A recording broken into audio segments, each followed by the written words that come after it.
Un encuentro es una cosa rara y maravillosa. Es pasar la vida del uno al otro mientras pasan la vida del uno al otro. Siéntese en la banca del parque, donde todos cabemos.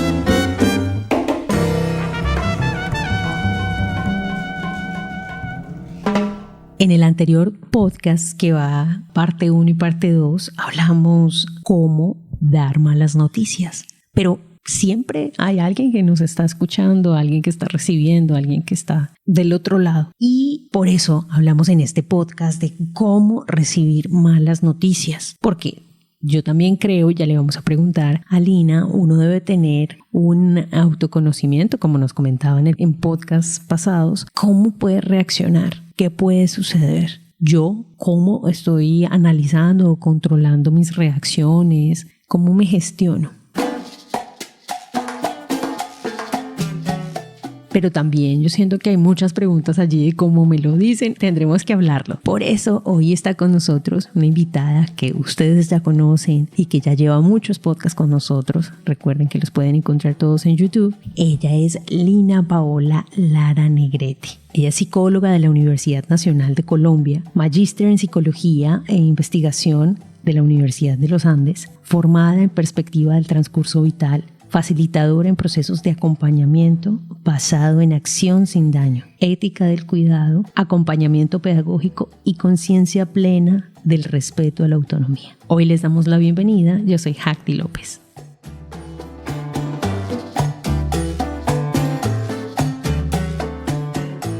Lina, muchas gracias por estar con nosotros en esta banca. Bien llegada. Gracias, Hagdi, por esta invitación que siempre agradezco tanto. Y gracias a todas las personas que nos escuchan y que han tomado la decisión de sentarse en la banca con nosotras para hacer una pausa y pensar en estas cosas que nos interesan. Sí, justamente cosas en las que uno no había pensado. O sea, uno tiene que estar preparado para malas noticias. Uno tiene que haberse pensado cómo reacciona ante esas malas noticias. ¿Por dónde empezamos? Empecemos por el principio, como dicen por ahí. Empecemos por una pequeña síntesis de lo que conversamos en el episodio anterior, que decíamos, claro, hay una necesidad que tenemos de darnos cuenta de nuestras propias reacciones, de la manera como vivimos, de la manera como funcionan nuestros cuerpos, de la manera como nuestros pensamientos sí tienen un lugar en ese funcionamiento grande de los cuerpos, y especialmente pensemos en el cambio cultural que ha significado el hecho de poder tener conversaciones con las personas que practican la medicina y las personas a las que acudimos cuando sentimos que la salud no funciona bien.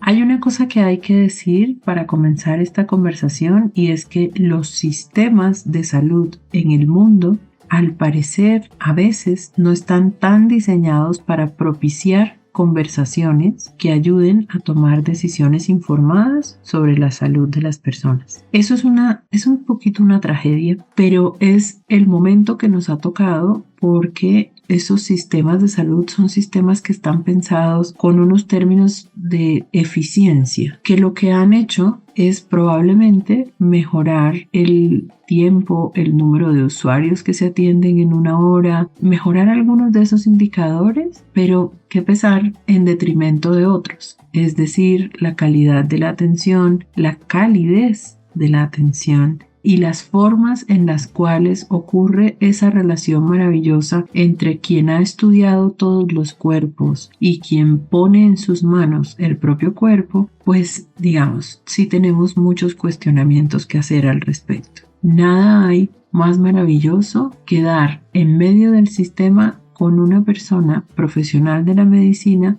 que escucha, que presta atención y que además ayuda a comprender lo que está sucediendo.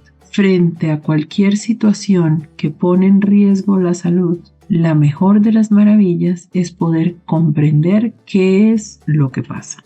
Hay muchas cosas que las personas profesionales de la medicina dicen y no comprendemos bien, porque no hemos entendido cómo funciona un sistema, porque no hemos entendido qué alimenta qué, porque no hemos entendido, a veces lo que pasa es que no hemos prestado suficiente atención a las señales que el propio cuerpo da. Las minimizamos o las ignoramos o pensamos que es una cuestión menor, que eso no tiene ninguna importancia y usamos a veces esos dichos, esas maneras de comprender la realidad que nos han enseñado culturalmente. Cosas como, por ejemplo, comer algo que sabemos que es malo para la salud y decir jocosamente, de algo me tendré que morir. Ese tipo de cosas están muy vinculadas a nuestras prácticas culturales que son socialmente aplaudidas. Me prohibieron tomar, pero una cervecita por este calor, no importa, eso no hace la diferencia. Pero es una cervecita diaria, una cada 3 horas, una toda la tarde, una cada vez que calienta más el sol. Habrá allí un problema de control o de alcoholismo o de dificultad para parar. Y a eso siempre le sacamos el quite con un chiste, eso es muy latino, muy nuestro, y lo dejamos pasar. Y cuando llega la noticia, señora, señor, lo que usted tiene es una falla en el hígado que se llama cirrosis, entonces ponemos las 2 manos en la cabeza y gritamos, ¿por qué a mí? Las noticias que recibimos son noticias que a veces no son tan inesperadas. Las personas fumadoras saben que en cualquier momento les van a dar una mala noticia y de alguna manera la han anticipado o se han preparado para ella. Hay otras circunstancias en las cuales hacemos cosas que creíamos que eran buenas y no sabíamos que nos producían un mal efecto. Hoy en día sabemos mucho más sobre los efectos que tiene el azúcar procesado en nuestros sistemas que lo que sabíamos, no sé, en la década de los años 70 u 80 del siglo pasado. Sabíamos muy poco al respecto. Lo mismo pasa con otros factores de riesgo y con otras conductas de riesgo que asumimos en el pasado con poca información y que no sabíamos que podían causar daños y malestares. Hoy en día circula tanta información que cuesta trabajo darse cuenta de cuáles son las mejores prácticas para cada persona. Por eso en el episodio pasado, la tarea que dejamos fue un ejercicio de autoconocimiento. Mirar con atención cuáles son las cosas que a mí, en este cuerpo, me sientan bien y cuáles de una mi cuerpo rechaza. Hay muchas de ellas que son así. Entonces, ¿qué se requiere como condición primera? Aprender a reconocer las señales del propio cuerpo. Escuchar con atención el propio cuerpo. Quien escucha con atención el propio cuerpo seguramente enfrenta diferente el hecho de que una persona profesional de la salud le dé una noticia. Eso lo cambia casi todo.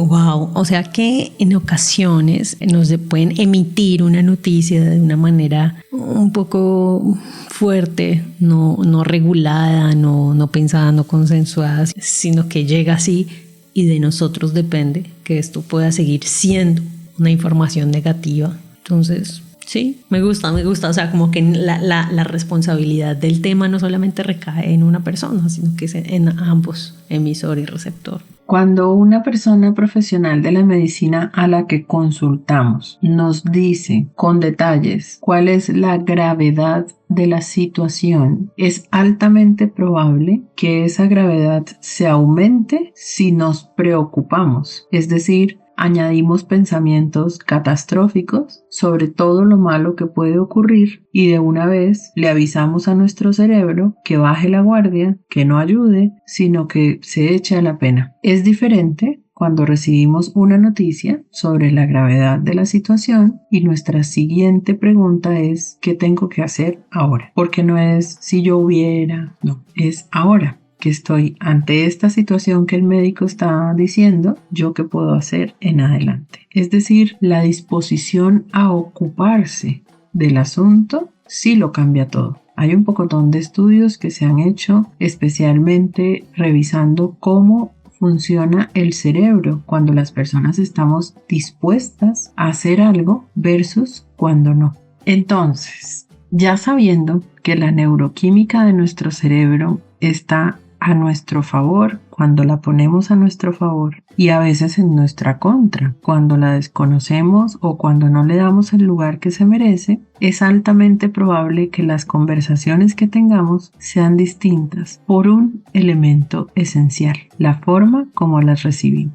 A veces las noticias que calificamos como malas traen consigo una oportunidad de cambio, una oportunidad de ocupación, a veces son un llamado de atención y a veces ese llamado de atención no en el sentido de un regaño que nos está dando alguien, sino en el sentido de atiende a esto, escucha atentamente y pregúntate qué puedes hacer en la cotidianidad para, si bien se puede cambiar la situación, por ejemplo, mejorar la salud, también se pueden mitigar los efectos que han llevado a que esa salud no esté tan bien. Entonces no se trata de hacer el gran cambio de un día para otro, sino se trata de ir incorporando hábitos saludables. Eso es un llamado de la atención, ¿cierto? O sea, como a esto no le estabas prestando tanta atención porque ibas rápido, porque te dejaste llevar por el estrés, porque las condiciones laborales son pesadas, porque estás desempleada, porque tienes hijos que alimentar, porque estás sola en la tarea, por la razón que sea, no habías podido prestar atención. Y lo que el médico está diciendo es altamente probable que sea, dicho en otras palabras, préstale atención a esto. Y ahí empieza la sanación. La sanación no empieza con la toma de medicamentos, no, la sanación empieza con la disposición para prestar atención a lo que es importante ahora. Cuidar de la salud y del propio cuerpo es importante siempre, en todo momento. Es probablemente el descuido más costoso que enfrentamos. Y nunca es tarde para empezar.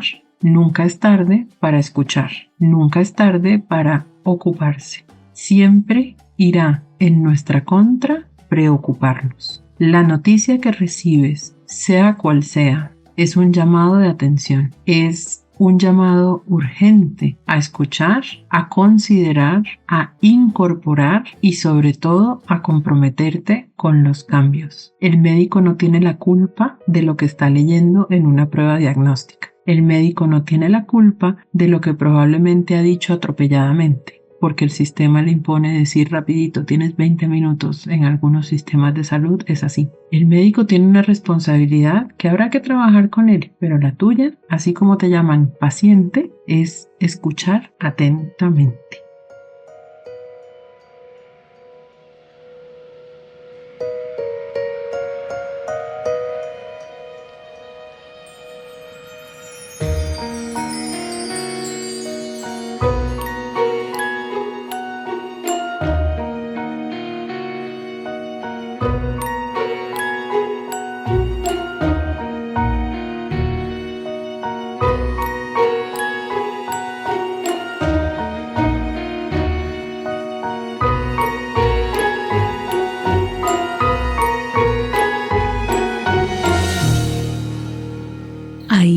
Muchos factores que no le permiten a uno como responder tranquilamente a ello y siento muy importante ponerlo sobre la mesa y siento que es la evasión, ¿no? Ahorita las redes ayudan a que uno evada las situaciones con mucha facilidad y bueno y no, pero la mayoría de veces la procrastinación siento que puede ayudar a estos momentos de el foco y no dejar que uno sienta que está sucediendo. ¿Qué opinas de esto? ¿Tiene que ver? ¿O estoy alejada? Estás muy cerca, muy cerca. Yo creo que eso que acabas de decir está en la entraña del asunto. Evadir la escucha atenta es no solamente una decisión que las personas tomamos, sino que también es como una especie de imposición de estos captadores de atención que nos rodean. Lo que quita el tiempo de autoescucha, el tiempo de atención propia, es muchas veces, la mayoría de ellas, externo. Es decir, es toda esta cantidad de información que circula, todas estas técnicas que tienen las plataformas de las llamadas redes sociales para capturar la atención, para mantenerse conectado, la imposibilidad que tiene a veces el cerebro de dar la orden de apagar una pantalla y seguir buscando allí una recompensa que libera efectivamente neuroquímicos como las que producen bienestar. Nuestro sistema endocrino es maravilloso y hay unas personas que han utilizado su conocimiento sobre ese sistema para capturar nuestra atención. Eso pasa con las pantallas del celular que está en la mano, las tabletas, los computadores, los televisores. Hay demasiada distracción. Luego, yo sé que la tarea que ponemos siempre en estos episodios que hacemos es una tarea que lo que pide es precisamente renunciar un poquito, o al menos por un momento, a esa gran distracción para mirar hacia adentro, para respirar profundo y darse cuenta de que probablemente lo más maravilloso que tenemos por descubrir en muchos casos es nuestro propio cuerpo. Debe haber personas que nos escuchan que ya han hecho esta tarea y han dicho: sí, efectivamente yo ya me ocupo de lo que debo ocuparme. Pero también sabemos que hay otras personas que no. Hay otras personas a las que nos ha costado trabajo invitar a la banca del parque, a sentarse un minuto, a respirar y mirar hacia el frente, no hacia abajo, hacia donde tiene el dispositivo que llama su atención permanentemente y que le ofrece recompensas y notificaciones y likes y toda esa cantidad de cosas que son artificiales. La verdadera atención está dentro de cada persona y a lo que toca atender es a las señales que emite el propio cuerpo,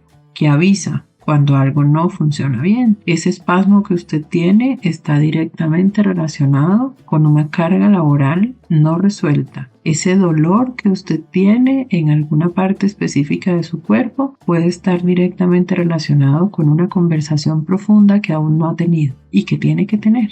Este dolor de cabeza persistente puede estar relacionado a veces con cosas emocionales, pero también a veces con que la respuesta era usar anteojos de sol cuando sale a la calle. A veces hay unas soluciones que nos sorprenden por lo simples, muy simples que ellas son. Y a veces hay otras que requieren un poquito más de complicación, digamos, probablemente, pero que también a la final resultan resolviendo un problema que creíamos que era inabarcable. Cuando una persona recibe un diagnóstico, es altamente probable que todavía haya mucho por hacer. Cuando una persona está en estado terminal o es llamada moribunda o moribundo, es altamente probable que no haya nada que hacer por la enfermedad, pero sigue habiendo mucho que hacer por la persona.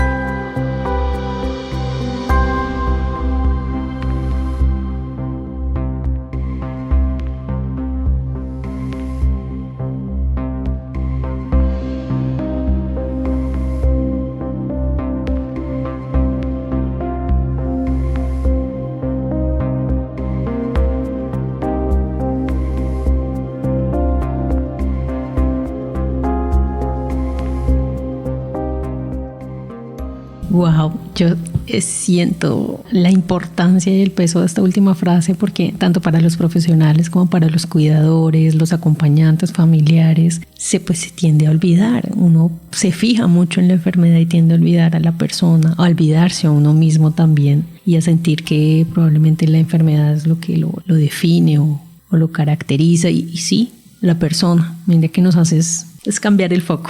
Y qué interesante también cuando, como tú decías, uno mismo es el que lo descubre y, como lo decías en podcast anteriores, se da cuenta que no es eso. El paso de darse cuenta que no es ese diagnóstico, ahí empieza también este proceso de sanar, como lo habías dicho, no quería utilizar específicamente esa palabra, pero como de establecerlo un poco. Lo dijiste, ya me acordé. Como dicen los budistas, no luchar contra algo, que tú nos lo contabas. ¿Cómo es que dice ese dicho, Lina? O ese dicho no, ese pensamiento budista que para qué ir en contra de algo. Cooperar incondicionalmente Exacto. con lo inevitable. Tengo que darle crédito a la médica paliativista Diana Velilla, que es quien me enseñó que en esas circunstancias del cuidado paliativo a veces no hay nada que hacer por la enfermedad, pero todavía queda mucho que hacer por la persona. Ella, por ejemplo, me enseñó, junto con otras personas maravillosas, que a veces cuando las familias en una situación de emergencia le piden a un profesional de la medicina que haga todo lo que esté a su alcance para salvar una vida, ella dice, ellos no saben lo que están pidiendo. Porque en situaciones de emergencia, la mayor parte de las estrategias de, por ejemplo, reanimación, resucitación, ese tipo de cosas, son sumamente violentas contra el cuerpo de la persona. Y a veces lo que toca hacer es, como uno de los procedimientos de muerte digna indica, es dejar que ocurra el proceso natural de la muerte, no interrumpirlo.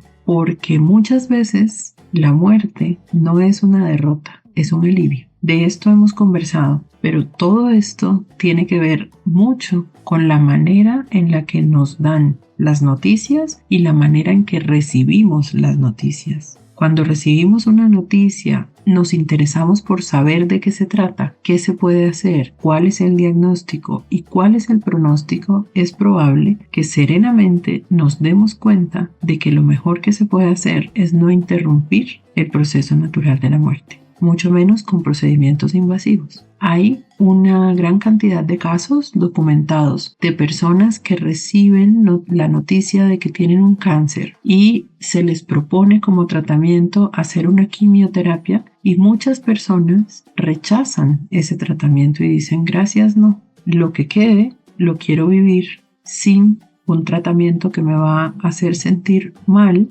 con síntomas que hoy no tengo, que los produce el efecto de esa terapéutica, y lo que sí quisiera, por favor, es que me ayuden a paliar el dolor, pero no interrumpir lo que está sucediendo. Y eso yo creo que obedece a dos cosas. Una, de orden, digamos, civil, que es la cuestión de tener el derecho al rechazo terapéutico, que eso es una conquista ciudadana, y otra, de orden mucho más profundo, que creo que es el caso de las personas que se conocen lo suficientemente bien como para saber que un procedimiento de esos les va a hacer imposible el resto de vida que tengan por delante. Entonces, preferir un final con calidad de vida por encima de un final probablemente más largo, pero con mucho dolor y sufrimiento propio y ajeno, pues yo creo que es, sin duda alguna, un ejercicio de autoconocimiento.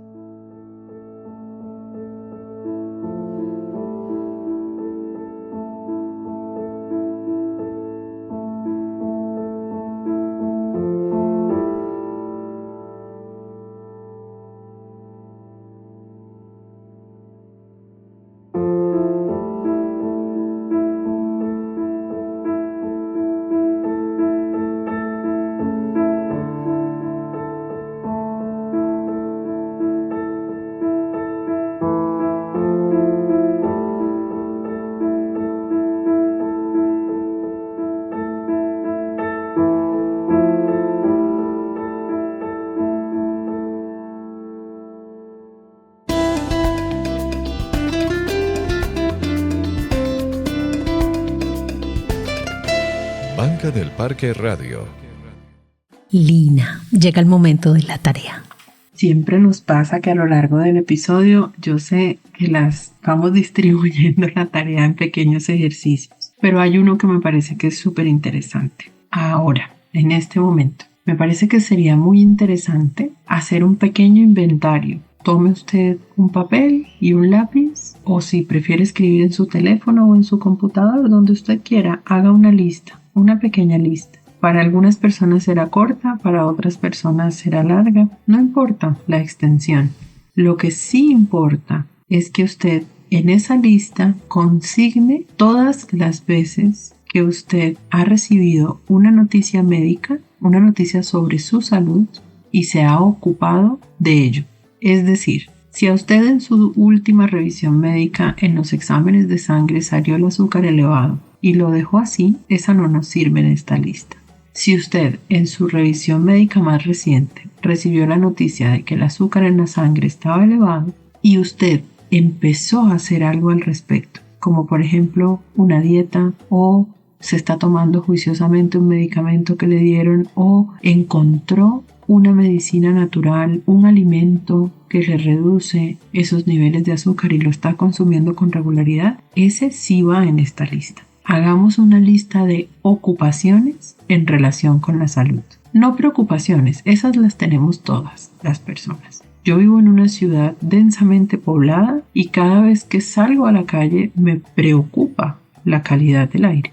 Pero yo, formalmente hablando y aquí entre nos, no estoy haciendo casi nada al respecto. A veces uso un tapabocas, pero nada más. En cambio, conozco gente aquí en mi misma ciudad que se ha organizado para exigir que los controles medioambientales reduzcan la cantidad de daño que produce el aire contaminado. Esas personas podrían poner en sus listas que están ocupándose, están haciendo algo al respecto. Yo solo me preocupo, entonces esa no la pongo en mi lista. Solo una lista de aquello en lo que usted se ha ocupado.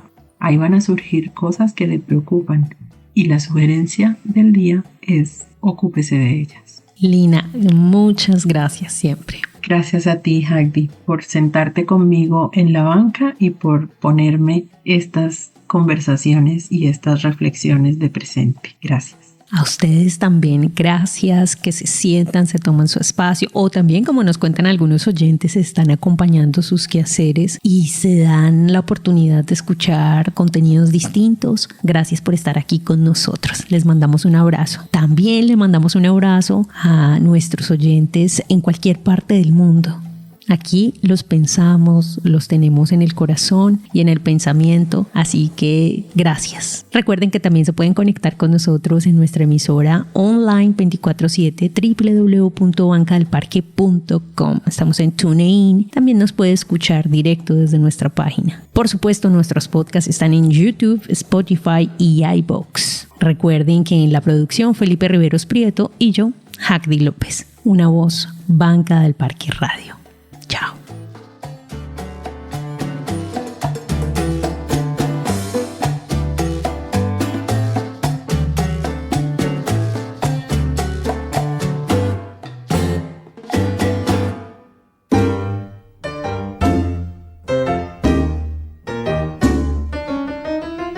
Ahora la banca del parque queda sola. Los esperamos para un nuevo encuentro y seguir pasando la vida del uno al otro.